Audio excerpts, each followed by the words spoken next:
हर छोटे बड़े अपडेट के लिए सब्सक्राइब करें हापुड़ हलचल को और बेल आइकन दबाना ना भूलें।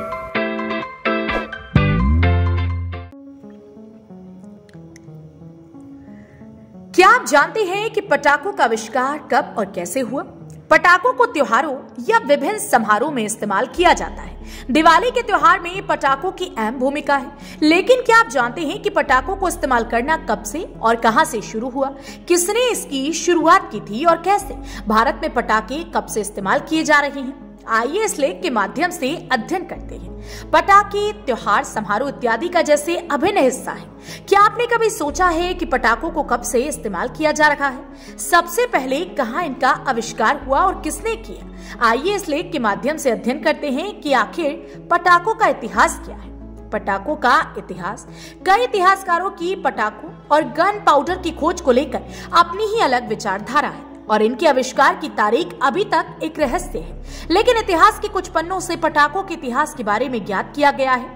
आइए अध्ययन करते हैं। ऐसा माना जाता है कि हान राजवंश, जो कि 206 ईसा पूर्व 220 ईस्वी के दौरान चीन में पटाखों का बनना शुरू हुआ, ताकि लोग इसके जरिए बुरी आत्माओं को डरा सके या भगा सके। हान राजवंश के लोगों ने जोर से धमाके का उत्पादन करने के लिए बांस को आग में फेंक दिया।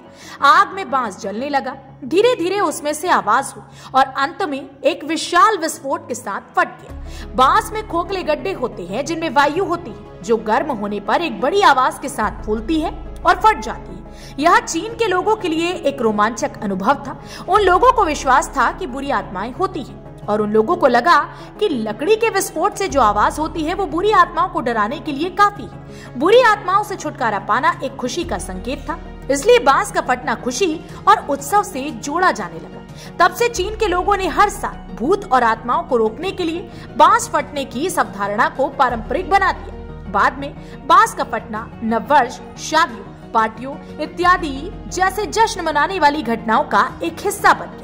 जब तक गन पाउडर की खोज नहीं हुई थी, यही चलता रहा।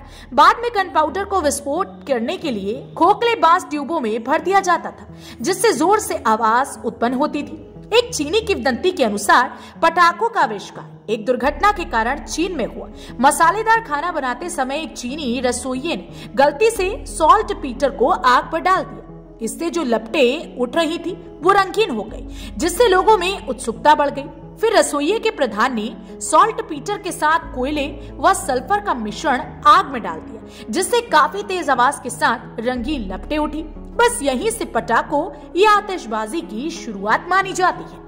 भारत में पटाखों का इतिहास। पंजाब विश्वविद्यालय में इतिहास पढ़ाने वाले राजीव लोचन और मुगल कालीन इतिहास के प्रोफेसर नजफ हैदर के अनुसार भारत में पटाखे मुगल के पहले ही आ चुके थे। जैसे कि दारा शिकोह की शादी की पेंटिंग में लोगों को पटाखे चलाते हुए देखा गया है। फिरोज शाह के जमाने में भी आतिशबाजी खूब हुआ करती थी, यानी मुगलों से पहले ही भारत में पटाखे आ गए थे।